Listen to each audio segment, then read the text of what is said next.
तो आप देख सकते हैं आपका पहला क्वेश्चन है कि तू जिंदा है तो किस विद्या की रचना है, यानी कविता, कहानी, निबंध, एकांकी। तो जिसमें आपका परफेक्ट आंसर है वो है ऑप्शन नंबर ए, कविता। अगला प्रश्न है दोस्तों कि तू जिंदा है तो कविता में जीवन का कौन सा अ, दृश्य प्रस्तुत है? गहरे जीवन राग का, उत्साह का, गहरे जीवन राग एवं उत्साह का, और इनमें से कोई नहीं। जिसमें दोस्तों आपका परफेक्ट आंसर है वो है ऑप्शन नंबर सी, गहरे जीवन राग एवं उत्साह का। अगला अगला प्रश्न है दोस्तों कि तू जिंदा है तो कविता में जीवन के किस पक्ष का वर्णन है? निशा निशावादी का, आशावादी का, प्रेरणावादी का, साम्यवादी का। जिसमें दोस्तों आपका परफेक्ट आंसर है वो है ऑप्शन नंबर बी, आशावादी का। अगला प्रश्न दोस्तों, तू जिंदा है तो द्वारा रचित पाठ है, यानी किनके द्वारा रचित पाठ है? ये 2018 में पूछे गए थे।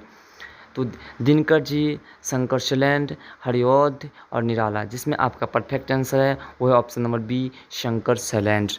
अगला प्रश्न है दोस्तों, सुबह शाम आकाश का रंग कैसा रहता है?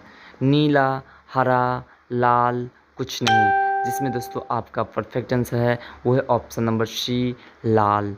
अगला प्रश्न है दोस्तों, स्वराज का अर्थ है राज्य, आज़ादी, प्रतंत्र, अपना राज्य। जिसमें दोस्तों आपका परफेक्ट आंसर है वो है ऑप्शन नंबर डी, अपना राज्य। अगला प्रश्न दोस्तों, कवि मनुष्य को कैसा जीवन जीने की प्रेरणा देता है? हौसले और उत्साहपूर्ण, अतीत को याद कर, मौत से डर डर कर, समय का सदुपयोग कर। जिसमें दोस्तों आपका परफेक्ट आंसर है वो है ऑप्शन नंबर ए, हौसले और उत्साहपूर्ण। अगला प्रश्न दोस्तों, तुम अपने सुकर्म से पृथ्वी पर रिक्त स्थान ला सकते हो। स्वर्ग, नर्क, चांद, तारे। जिसमें दोस्तों आपका परफेक्ट आंसर है वो है ऑप्शन नंबर ए, स्वर्ग। अगला दोस्तों क्वेश्चन है दोस्तों, सुख दुख दोनों में एक समान रहने वाले आकाश को देखकर पृथ्वी खालिस्तान हो जाती है। व्यथी, आनंदित, मूर्छित और कुछ नहीं। जिसमें आपका दोस्तों परफेक्ट आंसर वो है आनंदित।